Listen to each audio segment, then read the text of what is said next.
সুপ্রিয় শিক্ষার্থীবৃন্দ, আসসালামু আলাইকুম। কেমন আছো সবাই? ভালো আছো তো? কি ভালো আছো না? ঠিক আছে, সবাই ভালোই থাকো এই কামনাই করি। আমরা গতদিন ক্লাসে তোমাদেরকে আমরা পড়িয়েছিলাম বংশগতি, তাই না? মনে আছে তোমাদের বংশগতি কাকে বলে? বলো, কাকে বলে? জানো না? হ্যাঁ, নিশ্চয়ই জানো তোমরা। যে বংশগতি হচ্ছে সেই সমস্ত গুণ বা বৈশিষ্ট্যের সম্ভারকে আমরা বলেছিলাম যেগুলো একটা মানব শিশু তার পূর্ববর্তী বংশধরদের কাছ থেকে নিয়ে জন্মগ্রহণ করে, তাই না? তাই তো, বংশগতি হচ্ছে সেই জিনিস। আমরা উদাহরণ হিসেবে বলেছিলাম, তোমাদের নিশ্চয়ই খেয়াল আছে, যে একটা মানব শিশু তার বাবা মা, দাদা দাদি, নানা নানিদের কাছ থেকে তার আকার আকৃতি, তার চেহারা ছবি, তার গায়ের রং, চোখের ধরন, চুলের গড়ন, দাঁতের ধরন, বুদ্ধি, ব্যক্তিত্ব, মেজাজ, মানসিকতা, চাল চলন, এইসব গুণ বৈশিষ্ট্য নিয়ে কিন্তু জন্মগ্রহণ করে। মূলত বংশগতি হচ্ছে সেটাই, তাই না? আমরা এই চ্যাপ্টার পড়াতে যে তোমাদেরকে বলেছিলাম পরিবেশের কথা, এনভায়রনমেন্ট বা পরিবেশ, তাই না? আমরা বলেছিলাম দেখো, পরিবেশ হচ্ছে সেই জিনিস, অর্থাৎ যে পরিমণ্ডলে একটা মানব শিশু ভূমিষ্ঠ হয়। শুধু ভূমিষ্ঠ হয় বলবো কেন, মাতৃগর্ভকালীন সময় থেকে শুরু করে জন্মের পর থেকে মৃত্যুর আগ পর্যন্ত যে পরিমণ্ডলে একটা মানব শিশু বিকশিত হয়, বেড়ে ওঠে, তার বাড়বৃদ্ধি ঘটে, এটাই হচ্ছে কিন্তু পরিবেশ বা এনভায়রনমেন্ট। দেখো, আমাদের আলোচ্য বিষয় আমরা বলেছি কি? পরিবেশ বা এনভায়রনমেন্ট।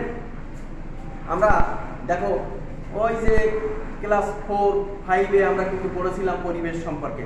সাধারণভাবে তোমরা কিন্তু জানো, পরিবেশ হচ্ছে আমাদের চারিপাশে যা কিছু আছে তা নিয়েই কিন্তু হচ্ছে আমাদের পরিবেশ, তাই না?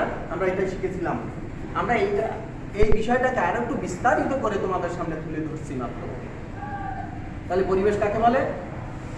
পরিবেশ হচ্ছে সেই পরিমণ্ডল যেখান থেকে, অর্থাৎ ভ্রূণকালীন সময় থেকে বা মাতৃগর্ভকালীন সময় থেকে, যখন মায়ের গর্ভে একটা জাইগোট থাকে, সেখান থেকে শুরু করে ওই শিশু ভূমিষ্ঠ হওয়ার পর থেকে তার মৃত্যুর আগ পর্যন্ত সময়টাই হচ্ছে তার পরিবেশ। আমরা এতদিন শুধু পরিবেশ বলতে ভূমিষ্ঠ হওয়ার পর থেকে মৃত্যুর আগ পর্যন্ত শিখেছিলাম, কিন্তু মনোবিজ্ঞানে এসে আমরা তোমাদের নতুন ধারণা দিই। এ বিষয়টা তোমরা হয়তো আগে শুনোনি, যে পরিবেশ শুধু জন্মানোর পর থেকে মৃত্যুর আগ পর্যন্ত নয়, মাতৃগর্ভকালীন সময়ে, ভ্রূণকালীন সময় থেকে তার মৃত্যুর আগ পর্যন্ত টোটাল বিষয়টাই হচ্ছে মনোবিজ্ঞানীদের দৃষ্টিকোণ থেকে বা মনোবিজ্ঞানের দৃষ্টিকোণ থেকে কিন্তু পরিবেশ। কেমন দেখো? তাহলে আমরা পরিবেশ বলতে কি বলছি? পরিবেশ হচ্ছে সেই পরিমণ্ডল যেখান থেকে একটা মানব শিশুর ভ্রূণ বা মানব শিশুর জন্মক্রম এবং তার মৃত্যুর আগ পর্যন্ত চলতে থাকে। আমরা উদাহরণ হিসাবে বলেছিলাম যে গর্ভকালীন সময়ের বিষয়টা আমরা আজকে আলোচনা করব, আর জন্মের পর থেকে কি তার পরিবেশ হচ্ছে কিরকম আমরা উদাহরণ দিলে ভালো বুঝতে পারবা।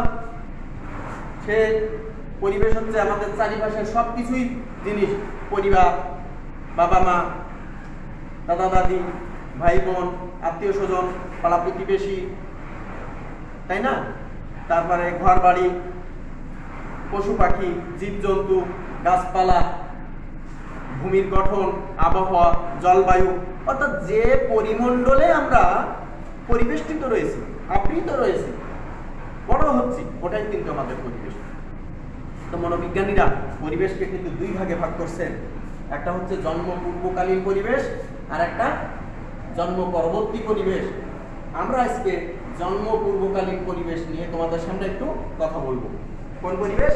জন্ম পূর্ব পরিবেশ। দেখো,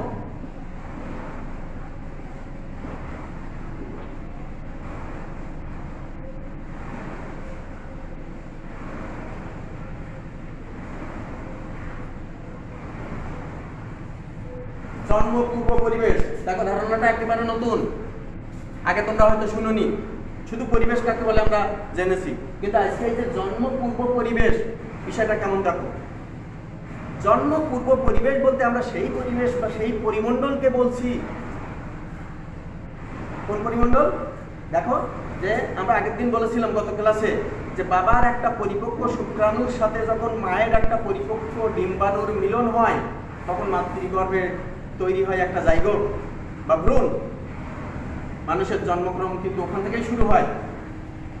এই ভ্রূণ কোষ বিভাজনের মাধ্যমে বড় হতে হতে মাতৃগর্ভে, আমরা গতদিন ক্লাসে একটু ভুল করেছিলাম, আমরা সংশোধন দিয়ে দিই আজকে, 9 মাস 10 দিন বা 40 সপ্তাহ, অনেকে কিন্তু 10 মাস 10 দিন বলে, সাধারণ বলে না 10 মাস 10 দিন মায়ের গর্ভে থাকে না, কিন্তু 9 মাস 10 দিন অর্থাৎ কিনা 40 সপ্তাহ বা 280 দিন মাতৃগর্ভে থাকে ওই ভ্রূণটা, কোষ বিভাজনের মাধ্যমে আস্তে আস্তে বড় হতে থাকে। তারপরে আস্তে করে একদিন সে এই পৃথিবীর আলো ঝলমলে পরিবেশে ভূমিষ্ঠ হয়।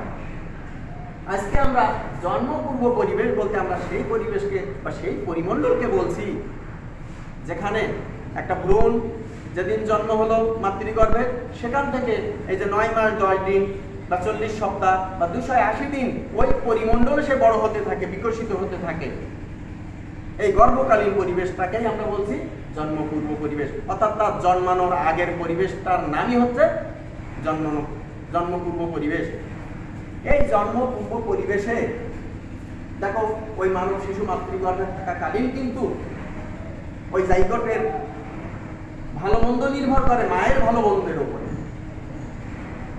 তাই না শিক্ষার্থীবৃন্দ? গর্ভকালীন পরিবেশে সে একটা মানব শিশু বা বাচ্চা বা সন্তান কেমন থাকবে সেটা নির্ভর করে মা কেমন তার উপরে। তো আমরা জন্মপূর্ব পরিবেশে দেখা যাচ্ছে যে কথা আমরা বললাম, এটা হচ্ছে মায়ের গর্ভকালীন পরিবেশ, অর্থাৎ একটা শিশুর ভূমিষ্ঠ হওয়ার আগের পরিবেশ, তাই না? হ্যাঁ, তো যতদিন না সে ভূমিষ্ঠ হচ্ছে ততদিন সে কোথায় থাকতেছে? মায়ের গর্ভে। এই গর্ভকালীন পরিবেশটাই হচ্ছে জন্মপূর্ব পরিবেশ। এখানে কতদিন থাকে আমি বললাম বলতো? 9 মাস 10 দিন, 10 মাস 10 দিন নয় কিন্তু, অর্থাৎ 40 সপ্তাহ মায়ের গর্ভে থাকে। 2-1 দিন 2-5 দিন 1-2-1 সপ্তাহ 1-1 সপ্তাহ আগে পিছিয়ে হতে পারে, আল্ট্রাসাউন্ড করলেও ডাক্তাররা, তাই না, 7 দিন এদিকে প্লাস মাইনাস দিয়ে দেয়। তো এই গর্ভকালীন পরিবেশে একটা মানব শিশু মায়ের গর্ভে মা কি রকমের সুযোগ সুবিধা বা ভালো মন্দের উপরে আছে তার উপরে নির্ভর করবে তার ভালো থাকা মন্দ থাকা। তো আমরা জন্মপূর্বকালীন পরিবেশের বিভিন্ন উপাদান নিয়ে তোমাদের সামনে আজকে আলোচনা করব। জন্মপূর্বকালীন পরিবেশে একটা শিশুর ভালো থাকা মন্দ থাকা নির্ভর করবে তার মায়ের উপর, তাই না? তা আমরা দেখি জন্মপূর্বকালীন পরিবেশে কি কি উপাদান একটা ভ্রূণের উপরে বা একটা মানব শিশুর উপরে প্রভাব বিস্তার করে। দেখো এখানে 1 নাম্বার হচ্ছে মায়ের স্বাস্থ্য।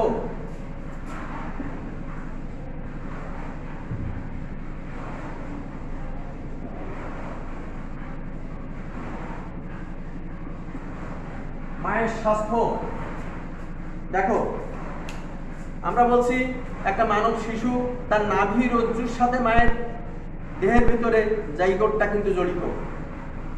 মায়ের নাভির সাথে সন্তানের নাভি যোগ থাকে, মায়ের খাবার মায়ের পুষ্টি এর মাধ্যমে কিন্তু ওই বাচ্চা শিশু পুষ্টি বা খাদ্য গ্রহণ করে থাকে। তো আমরা বলছি মায়ের স্বাস্থ্য। গর্ভকালীন একটা শিশু মাতৃগর্ভে কতটা ভালো থাকবে সেটা নির্ভর করে মায়ের স্বাস্থ্যের উপরে। মা যদি স্বাস্থ্যবান হয় বা সুস্থ থাকে তাহলে তার গর্ভের সন্তানও সুস্থ থাকবে, এটাই স্বাভাবিক নাকি? অসুস্থ বা রোগগ্রস্ত মায়ের কাছ থেকে সুস্থ শিশু বা সন্তান আশা করা কি যায় না? যায় কি? মা যদি অসুস্থ থাকে, অসুস্থ হয়, তাহলে তার গর্ভস্থ শিশুও অসুস্থ থাকবে। কারণ আমরা বলেছি যেহেতু মায়ের নাভিরজ্জুর সাথে সন্তানের নাভিরজ্জু জড়িত, তাহলে সন্তানের ভালো থাকা বা গর্ভকালীন শিশুর ভালো থাকা নির্ভর করছে মায়ের স্বাস্থ্যের উপরে। সেই জন্যে গর্ভকালীন সময়ে বা আগে থেকেই মায়ের স্বাস্থ্যের প্রতি আমাদের কি করতে হবে, সচেতন থাকতে হবে, খেয়াল রাখতে হবে, তাই না? মায়ের স্বাস্থ্য ভালো থাকা মানে শিশুর স্বাস্থ্য ভালো থাকা, ঠিক আছে না? বলো তাহলে মায়ের স্বাস্থ্যের উপরে শিশুর ভালো স্বাস্থ্য নির্ভর করে কিনা? সুস্থ শিশু আমরা আশা করি কিনা? ভালো সুস্থ মা সুস্থ শিশু বলতে পারি না? এই স্লোগান আমরা তুলতেই পারি, ঠিক আছে? শিক্ষার্থী বিন্দু দেখো 2 নাম্বার আমরা বলছি মায়ের পুষ্টি।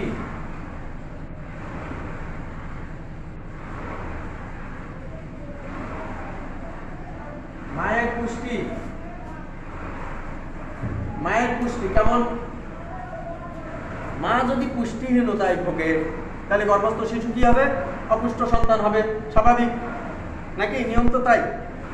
মা যদি পুষ্টিকর, এই জন্য গর্ভকালীন সময়ে মাকে পুষ্টিকর খাবার দিতে হবে, খাবার খাওয়াতে হবে, ফলমূল খাওয়াতে হবে, ভিটামিন খাওয়াতে হবে, তাই না? খনিজ খাওয়াতে হবে, প্রোটিন বা আমিষ জাতীয় খাদ্য খাবার মাকে বেশি বেশি খাওয়াতে হবে। আমরা একটা কথা বলি না, দেখবা টেলিভিশনে রেডিওতে অ্যাডভার্টাইজ করে, স্বাভাবিক অবস্থায় একজন মেয়ে লোক যা খাবার খাবে, যখন তার গর্ভে সন্তান থাকবে সে আরো কিছুটা খাবার বেশি খাবে, কারণ তার সাথে আরেকটা জীবন বেড়ে উঠতেছে, তাই না? তাহলে আমরা বলছি মায়ের পুষ্টি। মায়ের পুষ্টি মানে মা যদি পুষ্টিহীনতায় ভোগে তাহলে গর্ভস্থ শিশু অপুষ্ট সন্তান বা শিশু জন্মগ্রহণ করবে। মার যদি দেখা যায় পুষ্টির দিক থেকে আমরা খেয়াল রাখি যে মা সুস্থ স্বাভাবিক বা পুষ্টিকর খাদ্য খাবার খায়, তাহলে সেই মায়ের কাছ থেকে আমরা সুস্থ সুন্দর স্বাভাবিক শিশু পেতে পারি। এজন্যে মায়ের গর্ভে তখন সন্তান থাকবে, তার পুষ্টি দিকে আমাদের খেয়াল রাখতে হবে, তাকে পুষ্টিকর খাবার দিতে হবে, তাই না? তারপরে 3 নম্বরে আমরা বলছি মায়ের বয়স।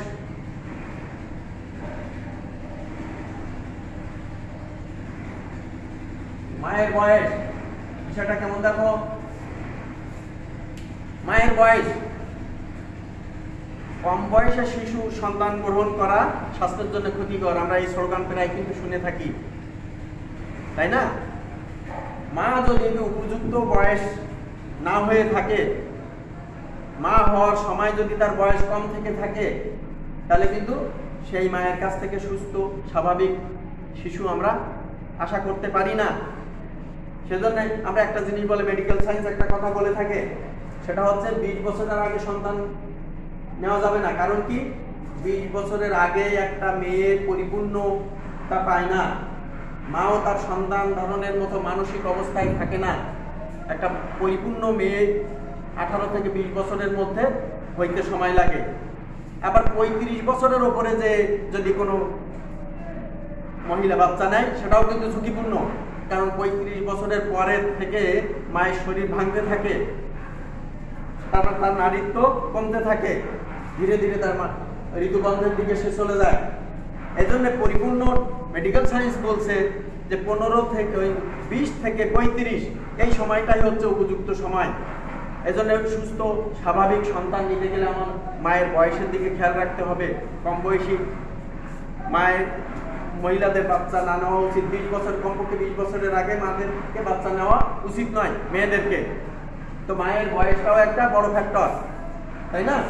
মা যদি বেশি বয়সে বাচ্চা নিতে থাকে সেটা যেমন ঝুঁকিপূর্ণ, আবার কম বয়সে বাচ্চা নিলে তখন পরিপূর্ণ নারীত্ব তার ভিতরে প্রকাশিত হয় না, সেটাও বাচ্চার জন্য ক্ষতিকর। সেজন্য উপযুক্ত বয়স কত? মেডিকেল সায়েন্স কি বলছে? 20 থেকে 35 এর ভেতরে বাচ্চা নেওয়ার উপযুক্ত সময়। তারপর আমরা বলছি মায়ের আবেগ। আবেগ দেখো কেমন। মায়ের আবেগের উপরেও নির্ভর করে কিন্তু গর্ভস্থ শিশুর ভালো থাকা মন্দ থাকা। কারণ কি? আমরা বলি দেখো, আমরা যখন প্রচন্ড রাগান্বিত হই তখন আমার শরীরের সেল বডি সব কিন্তু অতিরিক্ত মাত্রায় বিভিন্ন কার্যক্রম করতে থাকে, শরীর হিট হতে থাকে, হিংসাত্মক হই, দাঁত মুখ কর্মর করতে থাকে, তাই না? এখন গর্ভস্থ শিশু যখন মায়ের গর্ভে থাকবে তাকে বেশি আবেগপূর্ণ পরিবেশে থাকা যাবে না, বেশি মাত্রায় রাগারাগি করা যাবে না, বেশি ভয় পাওয়া পরিবেশে যাওয়া যাবে না, হিংসা করা যাবে না। কারণ মায়ের সমস্ত দেহ মনের সাথে কিন্তু শিশু জড়িত, ফলে মায়ের আবেগ কিন্তু শিশুর উপরে প্রভাব বিস্তার করে থাকে, তাই না? স্বাভাবিকই তো। মা বেশি মাত্রায় যদি ঝগড়াঝাটি, হইচই, রাগারাগি, বিভিন্ন উচ্ছৃঙ্খল মানসিকতা, মানসিক চাপের ভেতরে থাকে, এর প্রভাব কিন্তু গর্ভস্থ শিশুর উপরে পড়ে। আমরা যখন বেশি মাত্রায় আবেগীয় হয়ে যাই, তখন আমাদের শরীরের ভেতরকার এপিনাল গ্রন্থি আবার বিভিন্ন ধরনের গ্রন্থি রসকরণ করে, যেটা বিভিন্নভাবে বাচ্চার উপরে প্রভাব বিস্তার করে। তাহলে আমরা বলছি মায়ের আবেগ, মাকে সবসময় তার আবেগকে কন্ট্রোল করে চলতে হবে। কার কথা চিন্তা করে? তার শিশুর কথা, বাচ্চার কথা চিন্তা করে, তাই না? সুস্থ সন্তান পেতে গেলে মাকে সবসময় আশঙ্কামুক্ত, ঝুঁকিমুক্ত থাকতে হবে। ঠিক আছে না? বলো। আচ্ছা, এরপরে আসছে 5 নাম্বার, মায়ের কর্ম পরিবেশ।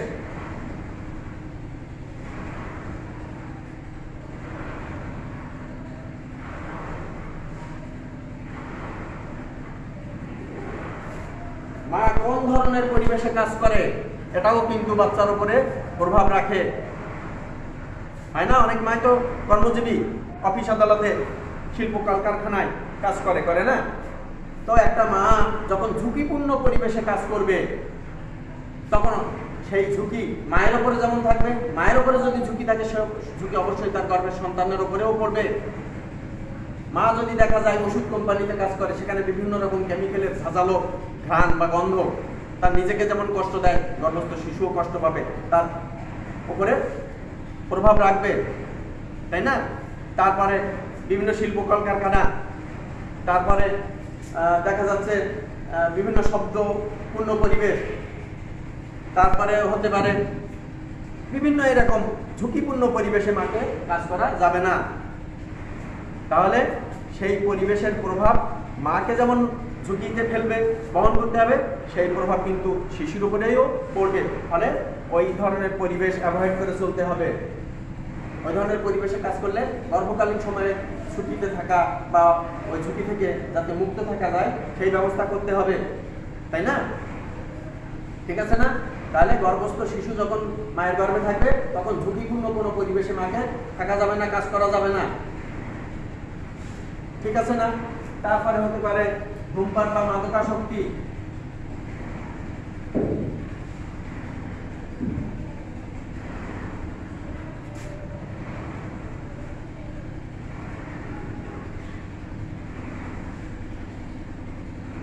ধূমপান বা মাদকাসক্তি, ধূমপান তো স্বাস্থ্যের জন্য ক্ষতিকর, আমরা সবসময় বলি, রেডিও টেলিভিশনে সবসময় এই অ্যাড কিন্তু আমরা দেখতেছি। ঝুঁকিপূর্ণ, ধূমপান মৃত্যুর কারণ ঘটায়, ক্যান্সার তৈরি করে, দেখতেছি না আমরা সবসময়? ধূমপান বা মাদকাসক্তি। দেখো, মা যদি ধূমপান করে, অনেক মারা কিন্তু আছে ধূমপান করে, আমাদের গ্রামের দিকে আমরা দেখি না বটে, কিন্তু আমরা শহরে যখন করতে গেছি, বিভিন্ন জায়গায় আমরা দেখছি অনেক মেয়ে ছেলেরা, আর হাই সোসাইটির মেয়ে ছেলেরা তো সবসময় ধূমপান করেই থাকে, বিড়ি সিগারেট খাওয়া, তাই না? তো মা যদি ধূমপান করে, সেটা তার সন্তানের জন্য ক্ষতিকর। আমরা তো ধূমপান সম্পর্কে নানান রকমের অ্যাডভার্টাইজ দেখে থাকি। আর সেই মা এমনকি একথা বলে যে মায়ের কাছাকাছি অন্য কেউ ধূমপান করা উচিত নয়।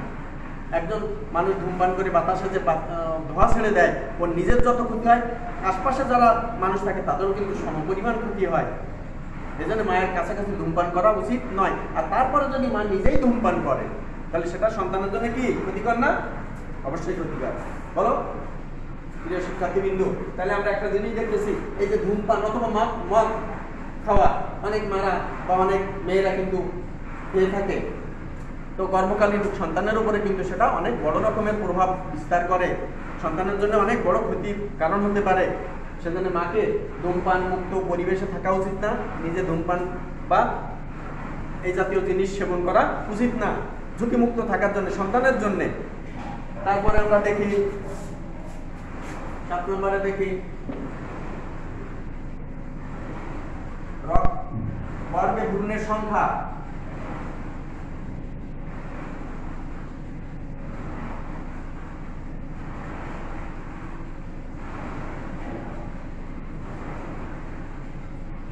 গর্ভে ভ্রূণের সংখ্যা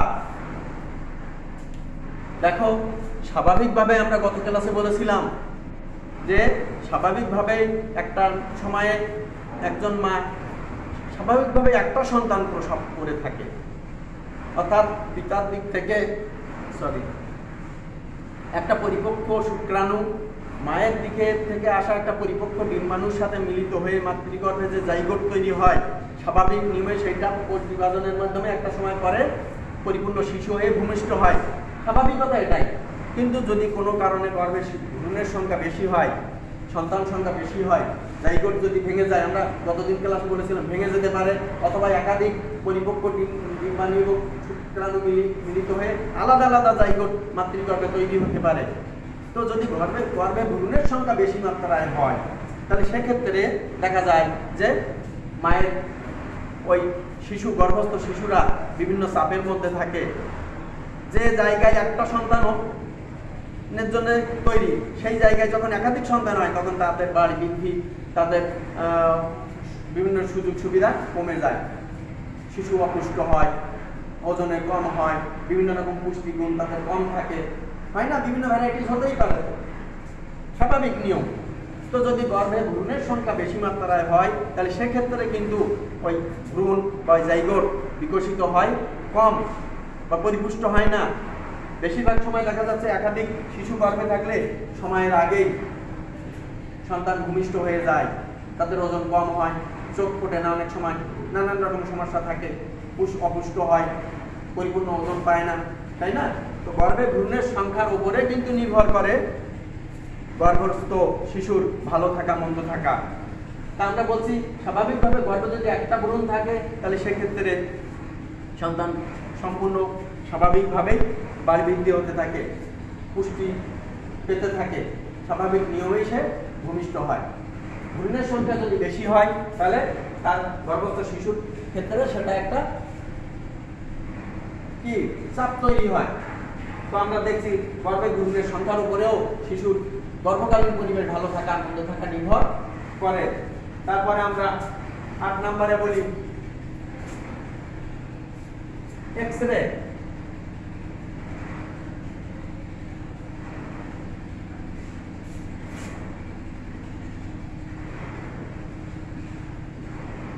এক্স-রে বা বিকিরণ। এক্স-রে অনেক সময় গর্ভে যখন শিশু থাকে তখন তো বারবার তাদেরকে এক্স-রে করতে হয় না, এই বেশি বেশি এক্স-রে করাও কিন্তু শিশুর জন্য ক্ষতিকর, তার গর্ভকালীন পরিবেশ বিঘ্ন হয়। এক্স-রে করার দরকার, কিন্তু আমি গর্ভে সন্তান থাকার সময় যদি বারে বারে মাকে এক্স-রে করি তাহলে এটা সন্তানের জন্য ক্ষতিকর, কারণ ওই যে রঞ্জন রশ্মি বা এক্স-রে রশ্মিগুলো মাংস ভেদ করে ভেতর থেকে ছবি তুলে নিয়ে আসে, তাহলে এটা অবশ্যই ঝুঁকিপূর্ণ না। তবে হ্যাঁ, এটা করা যাবে না এই কথা বলছি না, করা যাবে ডাক্তারের নির্দেশ মতো, প্রয়োজন থাকলে 1-2 বার শিশুর অবস্থান জানতে, অথবা মায়ের যদি কোনো রকমের ঝামেলা থাকে সেটা জানার জন্য এক্স-রে করা যেতে পারে। তবে বারে বারে এক্স-রে করা যাবে না, সেটা গর্ভস্থ শিশুর পরিবেশ নষ্ট করবে, তার জন্য ক্ষতি হবে, এটা করা অনুচিত, তাই না? এক্স-রে বা বিকিরণ ওই রঞ্জন রশ্মি আমরা ব্যবহার করব প্রয়োজনের বা দরকারে, ডাক্তারের পরামর্শ মতো, বাচ্চার পজিশন জানতে অথবা মায়ের কোনো সুবিধা অসুবিধা জানতে। বারে বারে আমরা করবো না, যদি বারে বারে করা হয় তাহলে কি হবে? গর্ভস্থ শিশু ক্ষতিগ্রস্ত হতে পারে। তারপরে 9 নম্বরে আমরা বলছি রক্তের উপাদান, RH উপাদান।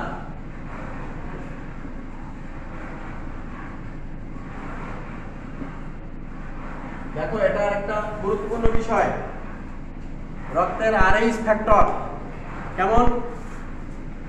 দেখো রক্তের উপাদানের উপরে কিন্তু গর্ভস্থ শিশুর ভালো থাকা মন্দ থাকা নির্ভর করে। বাবা এবং মায়ের রক্তের উপাদানের বিশেষ ক্ষেত্রে যদি পার্থক্য থাকে তাহলে গর্ভস্থ শিশুর ক্ষেত্রে কিন্তু তা ঝুঁকিপূর্ণ হতে পারে।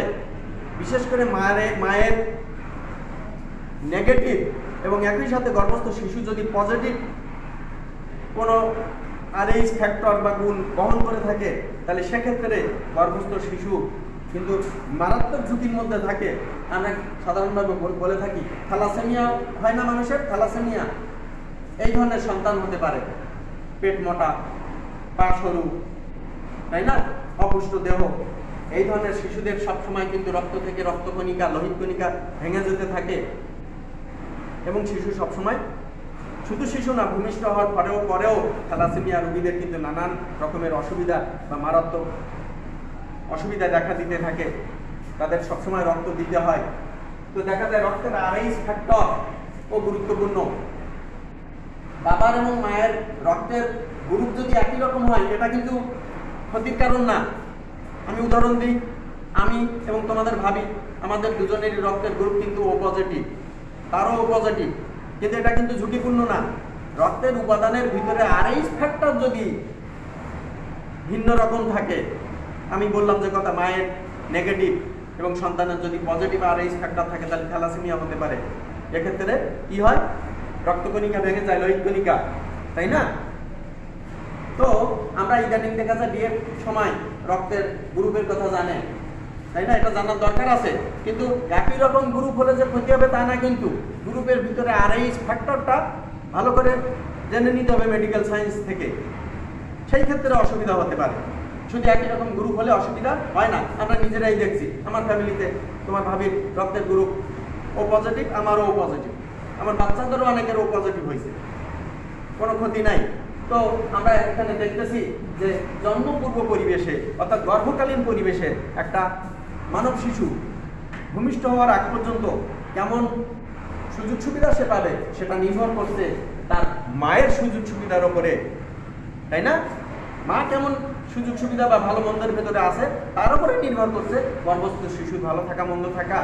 আমরা বললাম মা যদি স্বাস্থ্যবান হয় তার কাছ থেকে সুন্দর শিশু আমরা পেতে পারি। মা যদি পুষ্টিহীনতায় না ভোগে তাহলে সুন্দর পুষ্ট সন্তান আমরা পাবো। মায়ের বয়স, কম বয়সে মা হওয়া যাবে না, যাবে বলো? যাবে না। কত বয়স? 20 থেকে 35-এর ভেতরে হতে হবে, 20 বছরের আগে না, সমস্যা থাকতে পারে। 35-এর পরে না, কেন? সে সময় মায়ের ভেতরে অনেক জিনিস পরিপূর্ণতা পায় না, আর 35-এর পরে হারাতে থাকে। তারপর মায়ের আবেগ, মাকে সবসময় সংযত থাকতে হবে, ভালো থাকতে হবে। তারপর মায়ের কর্ম পরিবেশ ভালো হতে হবে। আমরা দেখলাম তো সব জিনিসগুলা, তাই না? মাকে ধূমপান করলে হবে না, মাদকাসক্ত হলে হবে না, তার জন্য কি সন্তান ক্ষতিগ্রস্ত হবে। তারপর মায়ের গর্ভে ভ্রূণের সংখ্যা, এই ব্যাপারে অবশ্য আমাদের কারোরই হাত থাকে না। তো এগুলো নির্ভর করে। এক্সরে বারবার করা যাবে না, যাবে না কি? যাবে না, কিন্তু বারবার আমরা এক্সরে করবো না, তাতে সন্তানের ক্ষতি হতে পারে। তারপর আরএইচ ফ্যাক্টর, এই আরএইচ ফ্যাক্টরটাও রক্তের গ্রুপ জেনে বা এই ফ্যাক্টর জেনে আমাদের বিয়ে শাদী করাও উচিত। তো পরিশেষে আমরা এই কথা বলবো যে গর্ভস্থ শিশুর ভালো মন্দ নির্ভর করে মায়ের ভালো মন্দের ওপরে। ফলে মাকে আমরা সুস্থ স্বাভাবিক পুষ্টিকর খাবার খাওয়াই, তার পরিবেশ ভালো রেখে তাকে যদি আমরা সহযোগিতা করি তাহলে সেই মায়ের কাছ থেকে সুস্থ স্বাভাবিক সন্তান আমরা আশা করতে পারি, তাই না? বোঝা গেল জিনিসটা? তাহলে আমরা দেখো পরিবেশকে কিন্তু দুই ভাগে ভাগ করে দেখালাম। একটা গর্ভকালীন পরিবেশ, জন্মপূর্ব পরিবেশ। আমরা কিন্তু আগে কোনোদিন এইটা এইভাবে চিন্তা করে দেখিনি। আমরা এতদিন জেনেছি পরিবেশ মানে ভূমিষ্ঠ হওয়ার পর থেকে মৃত্যুর আগ পর্যন্ত। আমরা ভূমিষ্ঠ হওয়ার পর থেকে মৃত্যুর আগ পর্যন্ত যে পরিবেশ, সেটা নিয়ে আমরা পরের ক্লাসে তোমাদের সঙ্গে কথা বলবো। সে পর্যন্ত আমরা ভূমিষ্ঠ হওয়ার আগের পরিবেশ সম্পর্কে আজকে মোটামুটি জানলাম, তাই না? আমরা মোটামুটি বুঝতে পারলাম, তোমরা নিজেরাও বুঝলে, নিজেদের সবারই জন্য এই জিনিস কাজে লাগবে। তো সেই পর্যন্ত তোমরা ভালো থাকো, পরের ক্লাসে সুস্থ থেকো, তোমরা সবাই স্বাভাবিক থেকো, সবাই সুন্দর সুস্বাস্থ্য কামনা করে শেষ করছি। ধন্যবাদ সবাইকে।